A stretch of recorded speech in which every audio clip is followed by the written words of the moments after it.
السلام عليكم ورحمة الله وبركاته.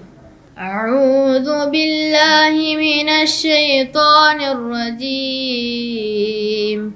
بسم الله الرحمن الرحيم. لم يكن الذين كفروا من أهل الكتاب والمشركين منفكين حتى تأتيهم البينة. رسول من الله يتلو صحفا مطهرة فيها كتب قيمة وما تفرق الذين أوتوا الكتاب إلا من بعد ما جاءتهم البينة وما أمروا إلا ليعبدوا الله مخلصين له الدين حنفاء ويقيموا الصلاة ويؤتوا الزكاة وذلك دين القيمة.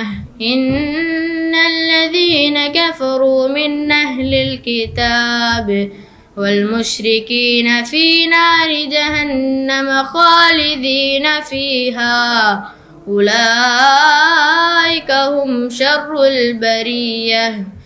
إن الذين آمنوا وعملوا الصالحات أولئك هم خير البرية. جزاهم عند ربهم جنات عدن تجري من تحتها الأنهار خالدين فيها أبدا رضي الله عنهم ورضوا عنه ذلك لمن خشي ربه. السلام عليكم. السلام عليكم ورحمة الله وبركاته. إن الحمد لله نحمده ونستعينه ونستغفره ونعوذ بالله من شرور أنفسنا ومن سيئات أعمالنا. من يهدي الله فلا مضل له ومن يضلله فلا هادي له. وأشهد أن لا إله إلا الله وأشهد أن محمدا عبده ورسوله أما بعد. பேரும் புகழ்ச்சியும் வல்ல நாயகனாகிய அல்லாஹுவிற்கே உரித்தாகட்டும். அல்லாஹுவின் அன்பும் அருளும் வற்றா பெருங்கருணையும் இந்த உலகத்திற்கு இறுதி தூதராக தேர்ந்தெடுக்கப்பட்ட அண்ணலன் பெருமகனார் நபிகள் நாயகம் ஸல்லல்லாஹு அலைஹி வஸல்லம் அவர்கள் மீதும் அவர்களுடைய வாழ்க்கை வழிகாட்டுதல்களை தங்களால் இயன்ற அளவு பின்பற்றி வாழ்ந்து மறைந்த சத்திய சஹாபாக்கள் மீதும் சஹாபிய பெண்மணிகள் மீதும் குறிப்பாக இந்த உரையை கேட்டுக்கொண்டிருக்கிற நம்மவர்கள் அனைவரின் மீதும் ஏக இறைவனின் அன்பும் அருளும் உண்டாகட்டுமாக.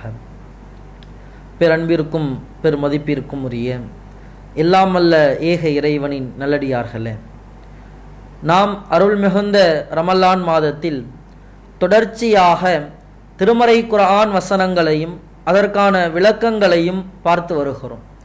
அந்த அடிப்படையில் இன்றைய தினம் சூரத்துல் பையினாவினுடைய 5வது வசனத்தில் இறைவன் குறிப்பிட்டு காண்பிக்கிறான், வமா உமிரு இல்லா லியஅபுதுல்லாஹ முஹ்லிஸீன லஹுத்தீன ஹுனஃபாஅ வயுகீமுஸ் ஸலாத்த வயுஅத்துஸ் ஸகாத்த வதாலிக தீனுல் கையிமா. இந்த வசனம் உண்மையில் முஸ்லிம்கள் இந்த வசனத்திற்கான விளக்கத்தையும் அல்லாஹ் எந்த நோக்கத்திற்காக இந்த வசனத்தை அருளி இருக்கிறான், இந்த வசனம் எந்த மைய கருத்தை பிரதிபலிக்கிறது என்பதை கட்டாயம் அறிந்து கொள்ள வேண்டிய நிலைமையில் இருக்கிறோம். அல்லாஹ் இந்த வசனத்தில் பேசுகிறான், வமா உமிரு இல்லா லியஅபுதுல்லாஹ முஹ்லிஸீன லஹுத்தீன ஹுனஃபா. அவர்களை வணங்கும்படி நாம் கட்டளையிட்டு இருக்கிறோம். அந்த வணக்கம் எப்படி இருக்க வேண்டும் தெரியுமா? முஹ்லிஸீன், கலப்பற்ற முறையில் இருக்க வேண்டும். மார்க்கத்தை அல்லாஹுவிற்கு உரித்தாக்கி கலப்பற்ற முறையில் அல்லாஹுவை வணங்குவதாகவே தவிர அவர்களுக்கு நாம் கட்டளையிடவில்லை. அவர்கள் தொழுகை நிலைநாட்டணும், ஜகாத்தை கொடுக்கணும். அந்த தொழுகையோ அந்த ஜகாத்தோ அது அனைத்தும் கலப்பற்ற முறையில் இஹ்லாஸோடு இருக்க வேண்டும். வதாலிக தீனுல் கையிமா, இதுதான் நேரிய மார்க்கம் என்று அல்லாஹ் குறிப்பிடுகிறான்.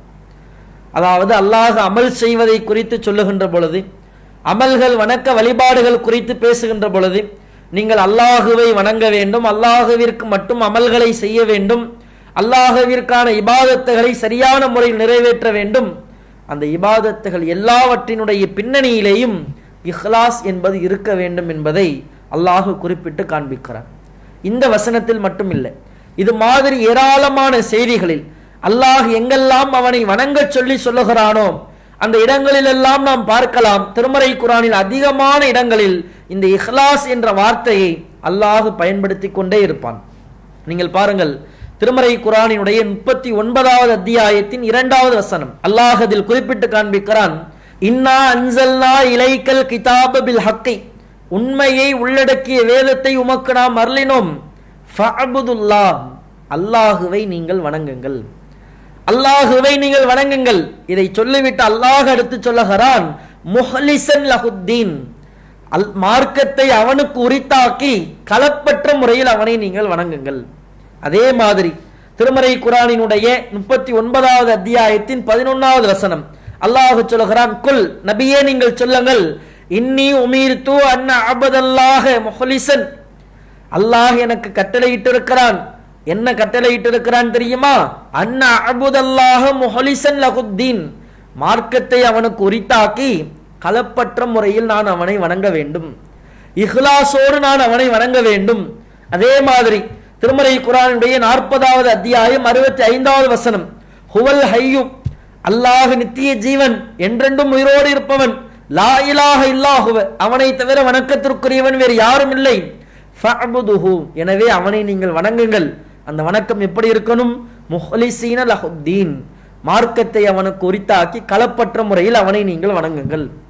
இப்படி திருமறை குர்ஆனினுடைய பல வசனங்களில் எங்க பார்த்தாலும் எங்கெல்லாம் அல்லாஹுவை வணங்க வேண்டும் என்று அல்லாஹ் பேசுகிறானோ பெரும்பான்மையான இடங்களில் மீண்டும் மீண்டும் அல்லாஹ் சொல்லுகிற வார்த்தை முஹ்லிசீன், இஹ்லாஸ், இஹ்லாஸோடு அல்லாஹுவை நீங்கள் வணங்குங்கள், மன தூய்மையோடு அல்லாஹுவை வணங்குங்கள்.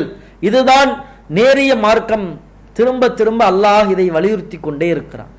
இஹ்லாஸோடு வணங்குங்கள், இஹ்லாஸோடு அமல் செய்யுங்கள் என்றால் முதலில் இஹ்லாஸ் என்றால் என்ன என்பதை நாம் தெரிந்து கொள்ள வேண்டும்.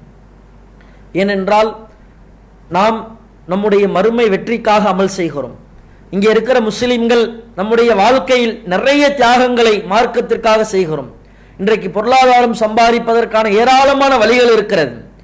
நாம் வட்டிக்கு விடுவதால் பொருளாதாரத்தை மிக இலகுவாக சம்பாதித்து விடலாம். சில நபர்கள் மாதிரி, அதிகமான நபர்கள் மாதிரி வியாபாரத்தில் ஏமாற்றியோ மோசடி செய்தோ உண்மையை மறைத்தோ பொருளாதாரம் ஈட்டலாம். இது எல்லாம் வேண்டாம் என்று ஓரம் வைத்திருக்கிறோம். ஏன்? எனக்கு நஷ்டம் அடைந்தாலும் பரவாயில்லை, எனக்கு பொருளாதாரத்தில் பெரிய அளவில் லாபம் கிடைக்காவிட்டாலும் பரவாயில்லை, என்னுடைய இறைவன் ஹராமாக்கியதை நான் செய்ய மாட்டேன், ஹராமாக்கியதை செய்தால் மறுமையில் குற்றவாளியாக மாறிவிடுவேன். சில அமல்கள் செய்வதற்கு சிரமமாக இருந்தாலும் அல்லாஹ் கட்டளையிட்டு விட்டான், அதனால் நான் செய்கிறேன்.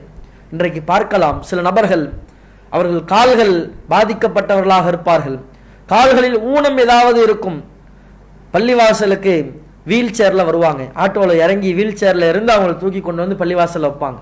வக்து தொழுகைக்கு வருவார்கள், ஜும்மாவிற்கு வருவார்கள். இவ்வளவு சிரமத்தோடு அவர்கள் வருவதற்கான காரணம் என்ன? நாளை மறுமையில் அல்லாஹ் கூலியை தருவான். காலையில் சுபுஹ் தொழுகைக்கு வருகிறோம், இஷா தொழுகைக்கு வருகிறோம், வேலைகள் முடித்துவிட்டு உடல் அவ்வளவு வசதியாக இருக்கும், எல்லாவற்றையும் பொறுத்து கொண்டு பள்ளிவாசலில் வந்து ஜமாத்தாக தொழுகிறோம். என்ன காரணம்? நாளை மறுமையில் அல்லாஹ் கூலியை தருவான். நோன்பு நோக்கிறோம், நோன்பு வைத்துக் கொண்டு வேலைக்கு செல்பவர்கள், அதிலும் இந்த வெயில்களில் கூலி வேலை பார்க்கக்கூடிய சகோதரர்கள், அவர்கள் படக்கூடிய கஷ்டங்கள், உழைப்புகள், அந்த நோன்புல அந்த பசியோடு அந்த வேலைகள் எல்லாம் செய்கின்ற பொழுது எல்லாவற்றினுடைய நோக்கம் நாளை மறுமையில் நாம் சொர்க்கம் செல்ல வேண்டும் என்பது தான் இருக்கிறது. ஆனால் நாம் செய்யக்கூடிய இந்த அமல்களில் இஹ்லாஸ் என்ற ஒரு உணர்வு இல்லை என்று சொன்னால், இந்த இஹ்லாஸ் என்ற அடிப்படை நம்முடைய அமல்களில் இல்லை என்று சொன்னால், நாம் இந்த உலகத்தில் எவ்வளவு கஷ்டப்பட்ட அமல்கள் செய்தாலும் சரி அதனுடைய எந்த பலனையும் நாளை மறுமையில் பெற்றுக்கொள்ள முடியாது. முதல்ல இந்த இஹ்லாஸ் என்றால் என்ன என்ற அந்த அடிப்படையை நம்முடைய உள்ளத்தில் பதிய வைத்துக் கொள்ள வேண்டும். அல்லாஹ் மனிதர்களை படைத்ததை பற்றி சொல்கின்ற பொழுது, வமா ஹலக்துல் ஜின்னவல் இன்ச இல்லா லியஅ்புதூன், மனிதர்களையும் ஜின்களையும் என்னை வணங்குவதற்காகவே தவிர வேறு எதற்கும் படைக்கலன்னு சொல்றோம். அப்ப நாம் படைக்கப்பட்ட நோக்கம் அல்லாஹுவை வணங்க வேண்டும், அல்லாஹுவிற்கு நன்றி செலுத்த வேண்டும். அல்லாஹ் எதையெல்லாம் நமக்கு சொல்லி இருக்கிறானோ நம்மால் முடிந்தவரை நம்முடைய வாழ்க்கையில் அதை நாம் கடைபிடிக்க வேண்டும். அப்படி கடைபிடிக்கின்ற போது அந்த வணக்கத்தில் அல்லாஹுவை விடுத்து வேறு எந்த நோக்கமும் வந்து விடக்கூடாது. அதுதான் இஹ்லாஸ். மன தூய்மையோடு வணக்கத்தை நிறைவேற்றுவது என்றால், நான் செய்கின்ற இந்த காரியம் அல்லாஹ் எனக்கு கூலி தருவான், அல்லாஹுவிற்காகத்தான் நான் இதை செய்கிறேன், இந்த உணர்வோடு நாம் செய்தால், இந்த எண்ணத்தோடு செய்தால், அதுதான் இஹ்லாஸோடு செய்தது. நான் தொழுகிறேன், என்னுடைய தொழுகை அல்லாஹுவிற்காக மட்டும். நான் நோன்பு வைக்கிறேன், என்னுடைய நோன்பு அல்லாஹுவுக்காக மட்டும். என்னால் முடிந்த பொருளாதாரத்தை நான் தர்மம் செய்கிறேன், அந்த தர்மம் அல்லாஹுவிற்காக மட்டும். இதை நான் செய்வதால் அல்லாஹ் எனக்கு கூலி தருவான், எனக்கு அது போதும், உலகத்தில் அதனுடைய ஆதாயம் வேண்டாம். இந்த எண்ணம் இருக்கு பார்த்தீங்களா, இந்த எண்ணத்தோடு செய்யப்படுகிற அமலைத்தான் அல்லாஹ் ஏற்றுக்கொள்வான். ரசூல் ஸல்லல்லாஹு அலைஹி வஸல்லம் அவர்கள் சொல்லுகிறார்கள், இன்னல்லாஹ லா யன்லுரு இலா சுவரிக்கும் வ அம்வாலிக்கும்.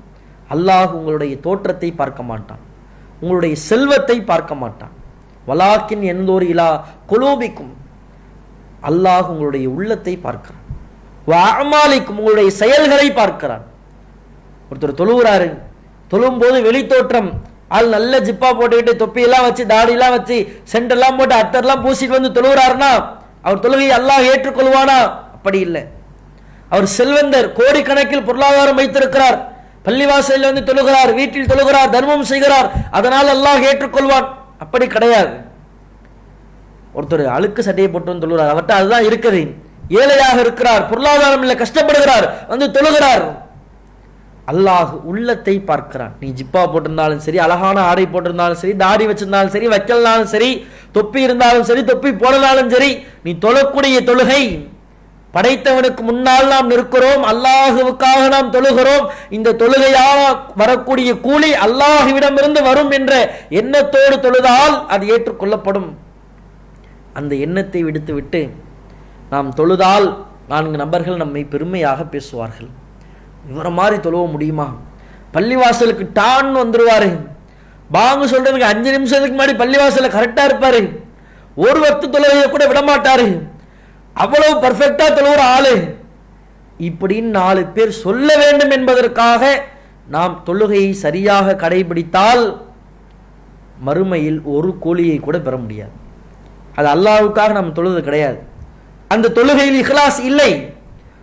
நம்முடைய எண்ணம், நம்முடைய நோக்கம், நம்முடைய உணர்வு எல்லாம் நாம் செய்யக்கூடிய காரியம் அல்லாஹ்வுக்காக மட்டும்தான் என்று இருந்தால்தான் நாளை மறுமையில் அதற்கான கூலியை பெற முடியும்.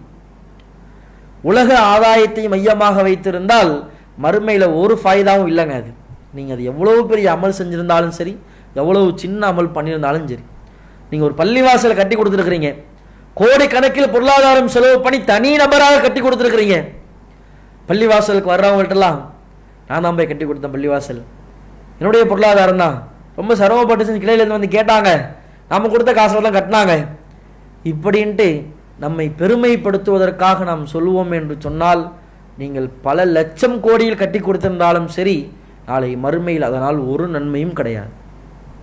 அதனால தான் இஸ்லாம் திரும்ப திரும்ப ஆணித்தரமாக வலியுறுத்துகிறது, நீங்கள் இஹ்லாஸோடு அமல் செய்யுங்கள், மன தூய்மையோடு அமல் செய்யுங்கள், அல்லாஹுவுக்காக உங்களுடைய அமலை செய்யுங்கள். அல்லாஹுவின் தூதர் அவர்கள் அற்புதமாக சொன்னார்கள், சஹீஹ் புகாரியில் பதிவு செய்யப்பட்ட செய்தி, இன்னமல் அஅமாலு பின்னியாத், அமல்கள் அனைத்தும் எண்ணங்களை பொறுத்துத்தான் இருக்கிறது. எல்லா அமலும், சின்ன அமலாக இருந்தாலும் சரி, பெரிய அமலாக இருந்தாலும், எதுவாக இருந்தாலும் அது எண்ணங்களை பொறுத்துத்தான் இருக்கிறது. அந்த செய்தியினுடைய தொடர்ச்சியில் அல்லாஹுவின் தூதர் சொல்லுகிறார்கள், ஒருவர் ஹிஜ்ரத் செய்கிறார், ஹிஜ்ரத்துங்கிறது சாதாரண காரியமா? இஸ்லாத்தில் பார்க்கப்படுகிற மிகப்பெரிய தியாகங்களில் ஒன்று. தன்னுடைய குடும்பத்தை விட்டு, தான் வாழ்ந்த இடத்தை விட்டு, தன்னுடைய உறவினர்களை விட்டு, தன்னுடைய சொத்து பத்துகள் எல்லாவற்றையும் விட்டுவிட்டு, சொந்த நாட்டை விட்டுவிட்டு வேறொரு நாட்டிற்கு இடம்பெயர்ந்து செல்வது இஸ்லாத்திற்காக. அப்படி இஸ்லாத் இடம்பெயர்ந்து செல்லக்கூடிய அந்த நிகழ்வை ரசூலுல்லாஹ் சொல்றாங்க, ஒருத்தர் ஹிஜ்ரத் செய்கிறாரு, அந்த ஹிஜ்ரத்தினுடைய நோக்கம் உலகத்தில் ஆதாயம் அடைய வேண்டும் என்பதாக இருந்தால் அதை உலகத்தில் அடைஞ்சுப்பார், மறுமையில் ஒன்றும் கிடைக்காது.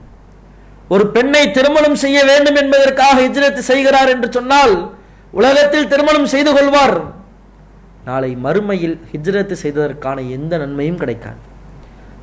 பார்க்கப்படுகிற மிகப்பெரிய அமலாக இருந்தாலும் சரி, நாளை மறுமையில் துளி அளவு கூட அதற்கான நன்மை கிடைக்காது என்பதை அல்லாஹுவின் தூதர் ஆணித்தரமாக சொல்லுகிறார்கள்.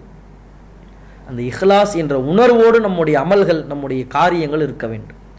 ரசூல் ஸல்லல்லாஹு அலைஹி வஸல்லம் அவர்களிடத்துல ஒரு மனிதர் வந்து கேட்கிறார், அல்லாஹுவின் தூதரே, ரஅய்து ரஜுலன் கஸா, ஒரு மனிதர் ஒரு போர்க்களத்தில் போராடுவதை நான் பார்க்கிறேன்.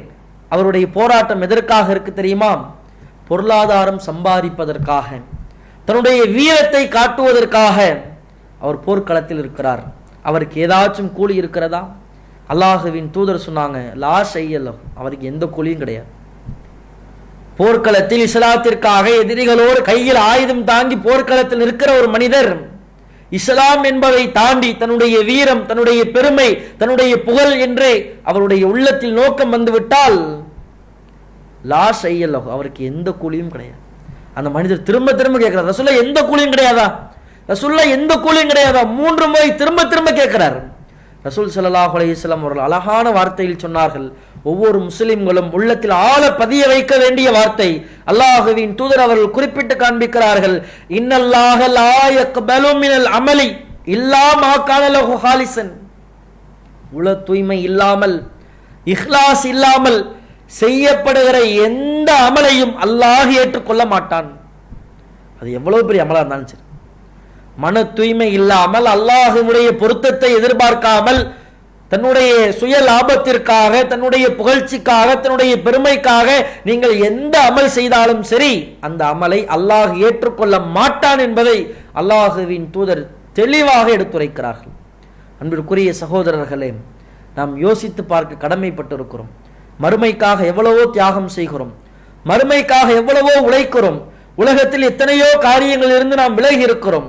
நீங்கள் பாருங்கள், இன்றைக்கு உலகத்தில் மதுபானங்களுக்கு அடிமையாகி மது பிரியர்களாக, அப்படி சொல்லிக்கிறாங்க, மது பிரியர்கள், மது விரும்பிகள், போதை வயப்பட்டு அப்படி விழுந்து கிடக்கிறான். அதிலிருந்து ஒரு இளம் சமுதாயம் பிரிஞ்சு வந்து நிற்கிது. சமுதாயத்துக்கு உழைக்கணும், நல்லது செய்யணும். இதனுடைய நோக்கம் என்ன? நாளை மறுமையில் அல்லாஹ் கூலியை தருவான். எவ்வளவு சிரமம் வந்தாலும், எவ்வளவு பணியா இருந்தாலும், காலையில ஃபஜர் தொழுகைக்கு எந்திரிச்சு பள்ளிவாசலுக்கு வந்துடுறோம். பல கிலோமீட்டர் தூரமா இருக்கும், வண்டியை எடுத்துட்டு குளூர்லயே வருவார் பள்ளிவாசலுக்கு. அவ்வளவு சிரமப்பட்டு வருவதற்கான காரணம் என்ன? அல்லாஹ் நன்மையை தருவான். ஜும்மா தொழுகைக்கு வியாபாரத்தை விட்டு விட்டு பள்ளிவாசல் வந்து அமர்ந்திருக்கிறோம், கடையெல்லாம் மூடிட்டு வந்து உட்கார்ந்து இருக்கிறோம். ஏன்? அல்லாஹ் நாளைக்கு மறுமையில கூலியை தருவான். அல்லாஹ் எனக்கு ஜும்மாவை கடமையாக்கி இருக்கிறான், பள்ளிவாசல் வந்து உட்காரணும். இவ்வளவு தியாகம் செய்கிறோம்ல, இது எதுக்குமே நாளைக்கு மறுமையில கூலி இல்லைன்னு சொன்னா எவ்வளவு பெரிய நஷ்டவாளியாக போய் விடுவோம். அது மாதிரியான ஒரு நிலைமை இஹ்லாஸ் இல்லை என்றால் ஏற்பட்டுவிடும்.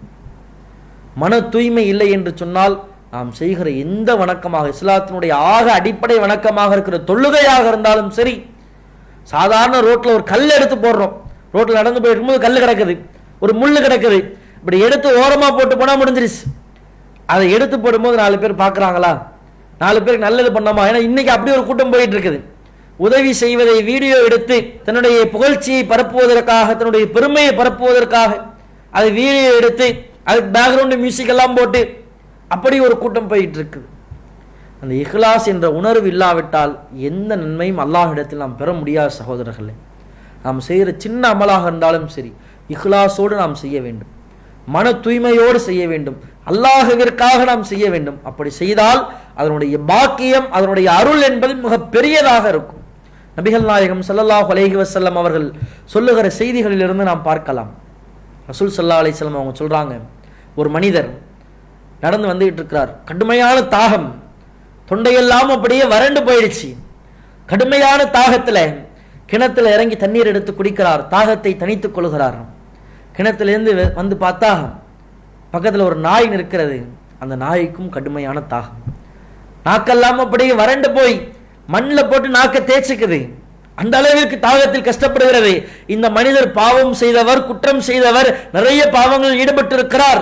ஆனால் அந்த நேரத்தில் ஒரு சின்ன உதவி, கிணற்றில் இறங்கி தண்ணீரை எடுத்து தருகிறார்.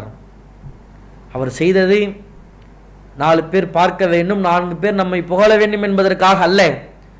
படைத்தவன் உதவி செய்ய சொல்லியிருக்கிறான் என்ற எண்ணம். அல்லாஹ்வின் தூதர் சொன்னார்களே, வலாக்கின் எல்லூர் இலா குலூபிக்கும், அல்லாஹ் உங்களுடைய உள்ளத்தை பார்க்கிறான். அல்லாஹ் உள்ளத்தை பார்த்தான். அவர் குற்றம் செய்தவர், பாவங்கள் செய்தவர். ஆனால் இந்த காரியத்தை இஹ்லாஸோடு செய்தார், மன தூய்மையோடு செய்தார்.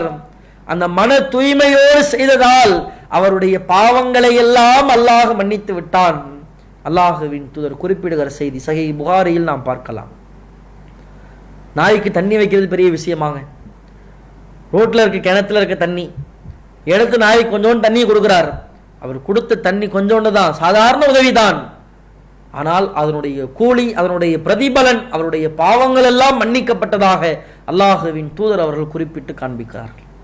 அதே மாதிரி நீங்கள் பார்க்கலாம், ஒரு 3 நபர்கள், நபிகள் நாயகம் ஸல்லல்லாஹு அலைஹி வஸல்லம் அவங்க சொல்றாங்க, ஒரு 3 நபர்கள் நடந்து வந்துகிட்டு இருக்கிறாங்க. கடுமையான மழை, பாறையில் போய் தஞ்சம் போகிறார்கள். அந்த குகைக்குள்ள போனா ஒரு பாறை அந்த வாசலை வந்து அடைத்து விட்டது. 3 நபர்கள் என்ன பண்றதுன்னே தெரியல. பாறையை தள்ளி பார்த்தாலும் சரி, என்ன பண்ணாலும் பாறையை விட்டு வெளில வர முடியல, குகையிலிருந்து வெளில வர முடியல, அந்த பாறை அடைச்சிருச்சு. என்ன செய்யறது?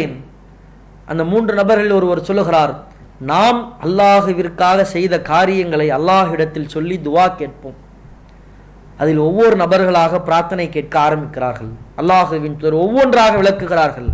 அதுல முதல் நபர் அல்லாஹ்விடத்தில் கையேந்துகிறார், இறைவா, எனக்கு வயதான பெற்றோர்கள் இருக்கிறார்கள், நான் ஆடு மேய்க்க போயிடுவேன், ஆடு மேய்ச்சிட்டு வந்து கறந்த பாலை என்னுடைய பெற்றோர்களுக்கு தருவேன், என்னுடைய பெற்றோர்கள் கொடுத்ததற்கு பின்புதான் என்னுடைய மனைவிக்கும் என்னுடைய பிள்ளைகளுக்கும் நான் தருவேன். ஒரு நாள் தாமதம் ஆயிடுச்சு, லேட்டா வந்துட்டேன் வீட்டுக்கு, பெற்றோர்கள் உறங்கி விட்டார்கள், அவங்களுக்கு தர வேண்டிய உணவை பாலை கொடுக்கல, என்னுடைய பிள்ளைகள் பசியால் வாடிக்கொண்டிருக்கிறது, என் காலையை சுத்தி அழுதுகிட்டு இருக்கிறாங்க, இருந்தாலும் அவர்களை எழுப்புவதற்கு எனக்கு மனம் இல்லை, அசந்து தூங்கிட்டு இருக்கிறாங்க. அவர்கள் எழுந்திருக்கின்ற வரை என்னுடைய பிள்ளைகள் அழுதாலும் என்னுடைய காலை சுற்றி கொண்டே இருந்தாலும் இரவு முழுக்க இப்படியே கழிந்தது. அப்படி இருந்தாலும் அவர்கள் எழுந்தவுடன் முதலில் அவர்களுக்கு பாலை கொடுத்தேன், அதுக்கப்புறம் தான் பிள்ளைங்களுக்கு மனைவிக்கெல்லாம் கொடுத்தேன். இதை நான் உனக்காகத்தான் செய்தேன் இறைவா. இந்த காரியத்தை பெற்றோர்களை பராமரிக்க வேண்டும் இறைவன் சொல்லியிருக்கிறான் இல்லையா? பெற்றோர்களை உபசரிக்க வேண்டும் என்று இறைவன் சொல்லியிருக்கிறான் இல்லையா? உனக்காகத்தான் நான் செய்தேன் இறைவா. பாறை சற்று விலகுகிறது, வானத்தை பார்க்கிற அளவுக்கு கொஞ்சோண்டு கேப் வருது. அடுத்து இன்னொரு நபர் கேட்கிறார், இறைவா, என்னுடைய தந்தையின் சகோதரி மகள், அவளை நான் நேசித்தேன். எந்த அளவுக்கு நேசித்தேன் தெரியுமா? எந்த ஒரு ஆணும் எந்த ஒரு பெண்ணையும் நேசிச்சிருக்க மாட்டார், அந்த அளவிற்கு நான் அந்த பெண்ணை நேசித்தேன் என்பதை நீ அறிவாய் இறைவா. அந்த பெண்ணை அடைவதற்கு 100 தினார்கள் தேவைப்பட்டுச்சு. நான் போய் சம்பாதிச்சேன், 100 தினார்களை சேர்த்தேன். 100 தினார்களை சேர்த்து அந்த பெண்ணை அடைவதற்காக நான் முயலுகின்ற பொழுது அந்த பெண் சொன்னால், அல்லாஹுவிற்கு பயந்துகொள், அல்லாஹுவிற்கு பயந்துகொள் என்று சொன்னால், அந்த வார்த்தை அல்லாஹுவிற்கு பயந்துகொள் என்று சொன்ன வார்த்தை, அந்த வார்த்தையினால் உனக்காக நான் அந்த பாவத்திலிருந்து விலகினேன் இறைவா. வேறு யாருக்காகவும் கிடையாது. எனக்கு எல்லா வாய்ப்பும் இருந்தது, எல்லா சூழலும் இருந்தது, யாரும் என்னை எதுவும் கேட்க முடியாத சூழல் இருந்தது. நான் குற்றம் செய்திருந்தால் யாரும் அறிந்திருக்க மாட்டார்கள். ஆனால் அந்த நேரத்தில் உனக்காக நான் அந்த பாவத்தில் இருந்து விலகினேன். அந்த நபர் கேட்கிறார், பாறை கொஞ்சம் விலகுகிறது. 3வது நபர் சொல்லுகிறார், இறைவா, நான் 3 சாவு கூலிக்கு ஒருவரை வேலைக்கு வைத்திருந்தேன், அவர் வேலை பார்ப்பார், நான் கூலியை தருவேன். ஒரு நாள் அவர் கூலியை வாங்க மறுத்து விட்டார், வாங்கல, அவர் போயிட்டாரு. அவருக்கு தர வேண்டிய அந்த கோதுமை, அதை வைத்து நான் விளைச்சல் செய்தேன், பயிர்கள் வந்தது, அதன் மூலமாக பொருளாதாரங்கள், அதன் மூலமாக ஆடு மாடுகளை வாங்கினேன், அதை மேய்ப்பவர்களை விலைக்கு வாங்கினேன். ஒரு நாள் வந்து, இறைவா, அந்த நபர் சொல்லுகிறார், ஒரு நாள் வந்து எனக்கு தர வேண்டிய கூலியை கொடு. இவர் வேலைக்கு வச்சவர், இந்த மாடு ஆடு இதான் உனக்கான கூலி, எடுத்துட்டு போப்பா. அவர் கேட்கிறார், என்ன கேலி செய்றியா? இல்ல, உண்மையில இதுதான் உனக்கான கூலி, உனக்கு தர வேண்டிய பொருளாதாரத்தில் தான், அந்த கூலியில் தான் நான் இவற்றை எல்லாம் வாங்கினேன், இதெல்லாம் எடுத்துட்டு போ. அவருக்கு கொடுத்து விட்டேன். இதை நான் உனக்காகத்தான் செய்தேன் இறைவா. இந்த 3 நபர்களும் அல்லாஹ்விடத்தில் இப்படி பிரார்த்தனை கேட்கிறார்கள். அந்த பாறை ஒட்டுமொத்தமாக விலகுகிறது. அன்பிற்குரிய சகோதரர்களே, இங்கே நாம் கவனிக்க வேண்டிய விஷயம், இவர்கள் செய்த காரியங்கள், அதை அல்லாஹ்வின் முன்னிலையில் வைத்தது, அல்லாஹ் அந்த காரியத்தை ஏற்றுக்கொண்டது, அங்கீகரித்து அவர்களுக்கு உதவி செய்தது, அவர்களுடைய உள்ளத்தை பார்த்து, அவருடைய இஹ்லாஸை பார்த்து, அவர்கள் எப்படி அமல் செய்தார்கள் என்பதை பார்த்து. ஒருத்தர் பெற்றோர்களுக்கு உபகாரம் செய்கிறார், பெற்றோர்களை கவனிக்கிறார், நினைத்திருந்தால் உம்மா பாப்பா தூங்கிட்டாங்க, பிள்ளைங்களுக்கு கொடுத்துருவோம், பிள்ளைங்க கஷ்டப்பட்டு கொடுத்திருக்கலாம். ஒரு பெண்மணியிடத்தில் தவறாக நடந்து கொள்ள வாய்ப்பு இருக்கிறது. கேட்பதற்கு யாரும் இல்லை, எல்லா சூழலும் வசதியாக இருந்தாலும் அல்லாஹ் பார்க்கிறான் என்ற பய உணர்வு வருகின்ற பொழுது ஒட்டுமொத்தமாக அந்த தவறிலிருந்து விலகுகிறார். அந்த கூலியால் பொருளாதாரம் கேட்கும்போது அவருக்கு தெரியாது, 3 சாவு கொடுத்து விட்டுருக்கலாம். அவருக்கு என்ன தெரிய போகுது? மொத்த பொருளாதாரத்தையும் எடுத்து கொடுத்தாரே. இது அனைத்தும் அல்லாஹ்விற்காக செய்தார்கள். அல்லாஹ் அவருடைய காரியத்தை ஏற்றுக்கொண்டான். இதுதாங்க உள தூய்மையோடு செய்வது. நாம் செய்யக்கூடிய காரியம் சின்னதாக இருந்தாலும் சரி, பெரியதாக இருந்தாலும் சரி, உள தூய்மை இருக்கும் பட்சத்தில் அல்லாஹ்விற்காக இதை செய்கிறோம், இதற்கான கூலியை மறுமையில் எதிர்பார்ப்போம். நான் தொழுகிறேன், ஒருவருக்கு உதவி செய்கிறேன் என்று சொன்னால் அந்த உதவிக்கான பிரதிபலனை உலகத்தில் எதிர்பார்க்க கூடாது. நாம் எல்லாம் இன்னைக்கு சர்வ சாதாரணமாக ஒரு வார்த்தையை பயன்படுத்துவோம். நம்முடைய நண்பர்களுக்கு ஒரு பிரச்சனைனா போய் உதவி செய்வோம். உதவி பண்ணிட்டு நாளைக்கு நமக்கு ஒரு பிரச்சனைனா உதவி செய்ய மாட்டான். நம்ம என்ன சொல்லுவோம்? அன்னைக்கு அவன் அவ்வளோ கஷ்டப்பட்டான், நான் அவனுக்கு எப்படி உதவி பண்ண தெரியுமா? நன்றியே இல்லாதவன், நான் உதவி பண்ணதுக்கு திரும்பி அது செய்யணுமா இல்லையா? அப்படியெல்லாம் செய்த உதவிகளை பல நபர்களிடத்தில் சொல்லிக் கொண்டிருப்போம். உண்மையில் நீங்கள் அவர்களிடத்தில் உதவியை எதிர்பார்த்துத்தான் செய்தீர்களா? பல நபர்களுடைய பேச்சு வழக்கில் பார்க்கலாம். நான் அதற்காக அவ்வளவு உழைச்சிருக்கேன், இதுக்காக இவ்வளவு உழைச்சிருக்கிறேன், எனக்கு ஒண்ணுமே செய்யல, என் குடும்பத்தார்களுக்காக நான் எவ்வளவு கஷ்டப்பட்டேன் தெரியுமா, எனக்கு ஒரு பிரச்சனை, என் குடும்பத்தார்கள் ஒண்ணுமே செய்யல. இந்த வார்த்தையை முதலில் மூமின்கள் பயன்படுத்தக்கூடாது. நான் அதுக்காக நான் அவ்வளவு உழைச்சிருக்கேன், இவ்வளவு உழைச்சிருக்கேன், அத்தனை வருஷமா கஷ்டப்பட்டிருக்கிறேன், இவ்வளவு பாடுபட்டிருக்கிறேன், இவ்வளவு கஷ்டப்பட்டிருக்கிறேன். இதெல்லாம் எதற்காக பட்டீர்கள்? குடும்பத்தார்களுக்காக உதவி செய்தீங்க, எதற்காக செஞ்சீங்க? ஒரு பிரச்சனை வந்தா திரும்பி அவங்க உங்களுக்கு உதவி செய்வாங்க எதிர்பார்த்து செஞ்சீங்களா? அல்லது உறவுகளை பேண வேண்டும் என்று அல்லாஹ் சொல்லி இருக்கிறான், அதனால் நான் உறவுகளை பேன்றேன் பண்ணீங்களா? நண்பர்கள் பாதிப்பில் இருக்கின்ற பொழுது அல்லது யாரோ ஒருவர் பாதிப்பில் இருக்கும் போது உதவி செய்தீர்கள், திரும்பி பிரதிபலனை எதிர்பார்த்து பண்ணீங்களா? அவங்க திரும்பி நமக்கு உதவி பண்ணுவாங்க அப்படிங்கறத எதிர்பார்த்து பண்ணீங்களா? அல்லது அல்லாஹ் கூலி தருவான் என்று பண்ணீர்களா? அல்லாஹ்விடத்தில் கூலியை எதிர்பார்த்தால் ஒரு மூமினுடைய வாயிலிருந்து இந்த வார்த்தை வரவே கூடாது.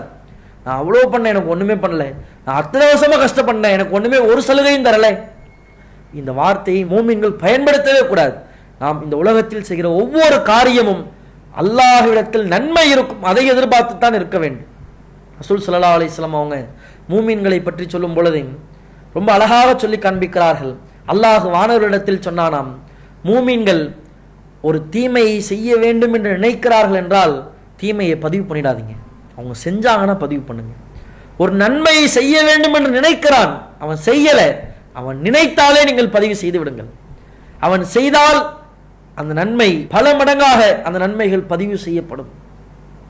நீங்கள் யோசித்து பாருங்கள் சகோதரர்களே, நாம் செய்யக்கூடிய ஒவ்வொரு காரியத்தினுடைய பின்னணியிலேயும் ஒவ்வொரு அமலினுடைய பின்னணியிலேயும் அல்லாஹ் இதற்கான கூலி தருவான், அல்லாஹ்விற்காக இதை நான் செய்கிறேன், வேறு யாருக்காகவும் இல்லை என்ற உணர்வு நம்மிடத்தில் இருக்கிறதா? இதனால் வரை நாம் தொழுதிருப்போம், இதனால் வரை நாம் பள்ளிவாசலுக்கு சென்றிருப்போம், பள்ளிவாசலுக்கு சந்தா கொடுத்திருப்போம், ரமலான் மாதங்களில் நோன்பு நோற்றிருப்போம். இது எல்லாம் அல்லாஹ்வை மட்டும் மையமாக வைத்திருந்ததா? இஹ்லாஸை மையமாக வைத்திருந்ததா?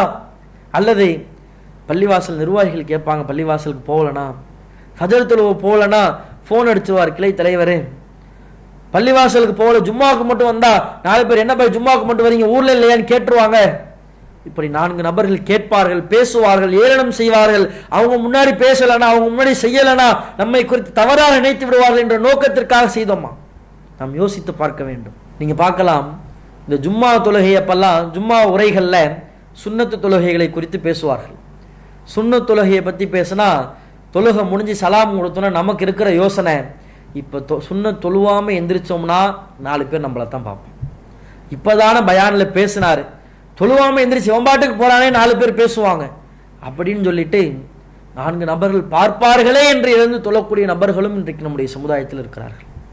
அது மாதிரி ஒரு காலத்திலும் அந்த உணர்வு வந்துவிடவே கூடாது. நபிகள் நாயகம் ஸல்லல்லாஹு அலைஹி வஸல்லம் அவர்கள் கடுமையாக அதை எச்சரித்திருக்கிறார்கள். இந்த இஹ்லாஸ் என்ற உணர்வு, இஹ்லாஸ் என்ற பண்பு நம்முடைய வாழ்க்கையில் இருக்க வேண்டும். அதனால தான் எல்லாவற்றுக்கும் முன்னிலையில் அல்லாஹ் அதை சொல்றான், வமா உமிரு இல்லா லியஅபுதுல்லாஹ முஹ்லிஸீன் லஹுத்தீன் ஹுனஃபா.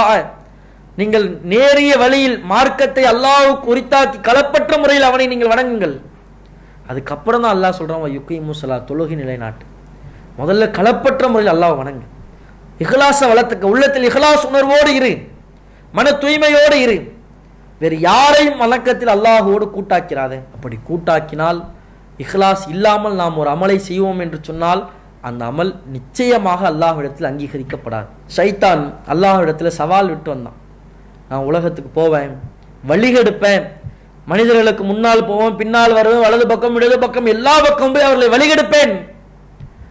அவன் ஷைத்தான் சொன்னான், ஆனா யார் இஹ்லாஸோடு இருக்கிறார்களோ, மன தூய்மையோடு உள தூய்மையோடு உன்னை வணங்குகிறார்களோ அவர்களை என்னால் ஒன்றும் செய்ய முடியாது. அன்பிற்குரிய சகோதரர்களே, நாம் ரமலான் மாதத்தில் இருக்கிறோம். இந்த ரமலான் மாதத்தில் நாம் செய்யக்கூடிய ஒவ்வொரு அமல்களுக்கும் அளப்பரிய நன்மைகள் பதிவு செய்யப்படுகிறது. ரமலானில் நாம் குர்ஆன் ஓதுவதிலிருந்து, பள்ளிவாசலில் இரவு தொழுகையில் நாம் தொழுகையில் ஈடுபடுகிறோம், வீடுகளில் இரவு தொழுகையில் ஈடுபடுகிறோம், பயான்களில் அமர்கிறோம், ஏராளமான தர்மங்களை செய்கிறோம். அவ்வளவு பெரிய நன்மைகளை இந்த ரமலான் மாதத்தில் நாம் செய்து கொண்டிருக்கிறோம். குறிப்பாக இந்த ரமலான் மாதத்தில் நம்முடைய உள்ளத்தில் மற்ற நபர்கள் குறித்தான சிந்தனைகள், நாம் அமல் செய்கிறோம், அவங்க என்ன நினைப்பாங்க, 4 பேர் என்ன பேசுவாங்க, இந்த சிந்தனைக்கு இடம் கொடுக்காதீங்க. நாம் செய்வது நமக்காக, அல்லாஹ்விடத்தில் மறுமை வெற்றியை பெறுவதற்காக. 4 நபர்கள் நல்ல விதமா பேசிட்டு போறான், கெட்ட விதமா பேசிட்டு போறான், என்னமோ பேசிட்டு போறான். நம்மை குறித்து பேசினால் அதற்கான பிரதிபலனை அவன் மறுமையை சந்திப்பான். மற்றவர்களுடைய நாவுகளுக்காக நீங்கள் எந்த காரியத்தையும் செய்யாதீர்கள். அது செய்தால் ஒட்டுமொத்தமாக நம்முடைய அமலை அழித்துவிடும். அதே மாதிரி ஒரு சில குணங்கள் நம்மிடத்தில் வரும் என்று சொன்னால் அது நம்முடைய மறுமையை நாசமாக்கிவிடும், நம்முடைய எல்லா அமல்களையும் நாசமாக்கிவிடும். ஒட்டுமொத்தமாக நம்முடைய இஹ்லாஸை அதல பாதாளத்திற்கு கொண்டு போய்விடும். இதை முஸ்லிம்கள் உள்ளத்தில் கவனிக்க வேண்டும். அந்த ஒரு சில குணங்கள் நம்முடைய உள்ளத்தில் வந்துவிடவே கூடாது. எந்த சூழ்நிலையிலையும் அல்லாஹுவின் தூதர் எச்சரிக்கிற, அல்லாஹ் எச்சரிக்கிற அந்த உணர்வுகளுக்கு நாம் இடம் கொடுத்து விடவே கூடாது. அது என்னென்ன குணங்கள் என்பதை இன்ஷா அல்லாஹ் நாளை நாம் தொடர்ச்சியாக பார்ப்போம். அஸ்ஸலாமு அலைக்கும் வரஹ்மத்துல்லாஹி வபரகாத்துஹு. அல்லாஹு அக்பர், அல்லாஹு அக்பர்.